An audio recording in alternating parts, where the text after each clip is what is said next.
Hi all இன்னைக்கு ஈவினிங்க்கு மேலே ஏதாவது சாப்பிட்ணும் போல் இருந்துச்சு. இன்றைக்கி பார்த்தீங்கன்னா இந்த ஃப்ரோசன் பீஸா தான் ட்ரை பண்ணியிருந்தோம். டெஸ்கோவில் வந்து வாங்கிட்டு வந்திருந்தேன். இது 1.5 பவுண்டு சார்ஜஸ்ஸு. இதுக்கு பார்த்தீங்கன்னா நிறைய டைப்பில் பீஸா இருந்தது. நாங்கள் வந்து சீஸ் பீஸா தான் சூஸ் பண்ணி வாங்கியிருந்தோம்.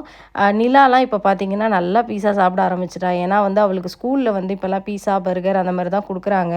அப்படிங்கையில் அவள் குழந்தைங்களோட சாப்பிடும்போது அவளுக்குமே அது பிடிக்க ஆரம்பிச்சிருச்சு. விவானுக்கு இன்னும் அது ட்ரை பண்ணாதனால அது அவருக்கு இன்னும் பிடிக்கல.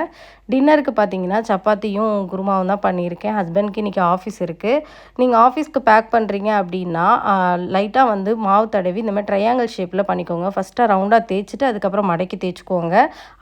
அப்படி பண்ணும்போது உங்களுக்கு சப்பாத்தி ரொம்ப நேரத்துக்கு வந்து சாஃப்டாக இருக்கும். வெஜிடபிள் குருமா தான் பண்ணியிருக்கேன். பட்டாணி காய்கறியெல்லாம் போட்டு பண்ணியிருக்கேன். ஸோ இது வந்து திக்காக வச்சுருக்கேன். நமக்கு லேட்டாக சாப்பிட்டாலும் வந்து நமக்கு அதே டேஸ்ட்லேயே இருக்கும். இது மாதிரி ஒரு தடவை ட்ரை பண்ணி பாருங்கள். வீடியோ பிடிச்சிருந்தா லைக் பண்ணுங்கள். இன்னொரு வீடியோவில் பார்க்கலாம். பாய்.